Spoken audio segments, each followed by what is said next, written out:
Listen to the wind, listen to the waves, listen to the birds.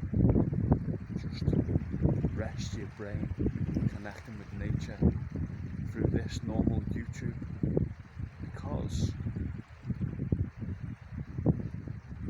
as soon as you go back on YouTube Shorts, Facebook Reels, Instagram Reels and LinkedIn, you're going to be bombarded with personal, professional development content, life coaching, business coaching. There's going to be so many videos, do this, do that, all positivity, and a lot of it is really, really good. But there's just so much of it, and you just need to rest your brain from all the positivity, all the personal development, all the business development, professional development stuff. Just listen to the waves, listen to the birds, listen to the wind, connect with nature to rest your brain from all that content.